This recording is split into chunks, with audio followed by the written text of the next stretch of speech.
बच्चों, कैसे हैं आप सब? आशा करती हूँ आप सब अच्छे होंगे, स्वस्थ होंगे। स्वागत है आपका इस कक्षा में। आइए, आज हम पढ़ते हैं हिंदी व्याकरण का पाठ 15 अनुच्छेद लेखन। अनुच्छेद हम कहते हैं पैराग्राफ, इंग्लिश में होता है पैराग्राफ राइटिंग। अनुच्छेद लेखन गद्य की लघु विधा है। इसमें किसी विचार, अनुभव या दृश्य को कम से कम शब्दों में व्यक्त करना होता है। छोटे छोटे वाक्य अनुच्छेद लेखन की महत्वपूर्ण विशेषता है। ये छात्रों की सृजनात्मकता क्षमता को बढ़ाने का बहुत ही अच्छा माध्यम है। अनुच्छेद लिखते समय निम्नलिखित बातों का ध्यान रखना आवश्यक है। देखते हैं। दिए गए विषय को 10 से 12 वाक्यों या 100 से 200 शब्दों में व्यक्त करना होता है। वाक्य छोटे तथा एक दूसरे से जुड़े होते हैं। लेखन का आरंभ सीधे विषय से होता है। किसी भूमिका या परिचय की आवश्यकता नहीं होती।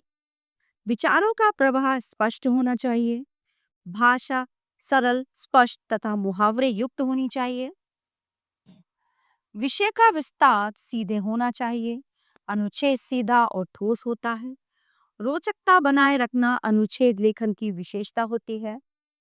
अनुच्छेद के अंत में निष्कर्ष समझ में आ जाना चाहिए, यानी विषय समझ में आ जाना चाहिए।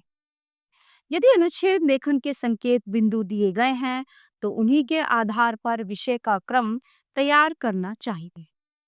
अनुच्छेद लेखन के उदाहरण, सबसे पहला है ग्लोबल वार्मिंग। ठीक है, उसमें क्या होता है, आपको कुछ संकेत बिंदु दिए जाते हैं, यानी कि कुछ पॉइंट्स यहाँ पे दिए जाते हैं। जैसे 1 2 ये 4 दिए गए हैं। आप इनको मतलब ध्यान में रखते हुए आपको यहाँ पे पूरी डिटेल लिखनी होती है, पूरा सार यहाँ पे लिखना होता है। तो संकेत बिंदु हैं ग्लोबल वार्मिंग का अर्थ, जिम्मेदार तत्व, समाधान और प्रभाव। ग्लोबल वार्मिंग शब्द पृथ्वी के तापमान में होने वाली वृद्धि को दर्शाता है।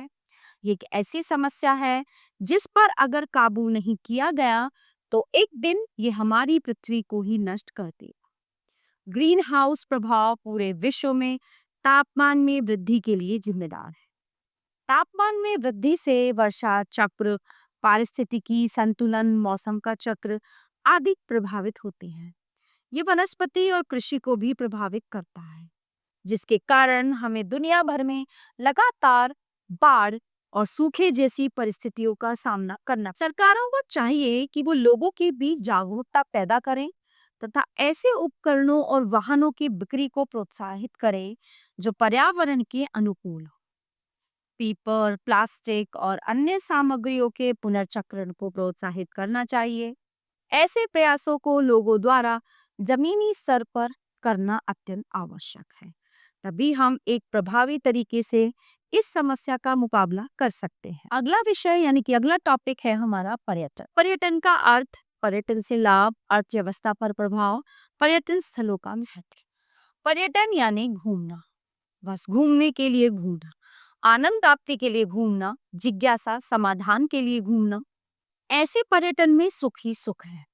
ऐसा पर्यटन रोजाना ही थका देने वाली चिंताओं को दूर करता है। पर्यटन से हमें देश विदेश के खान पान, रहन सहन तथा सभ्यता और संस्कृति की जानकारी मिलती है। पर्यटन से हमारे मन के अंधविश्वास टूटते हैं, पूर्व धारणाएं समाप्त होती हैं। वर्तमान समय में पर्यटन एक बहुत बड़े उद्योग का रूप धारण कर चुका है।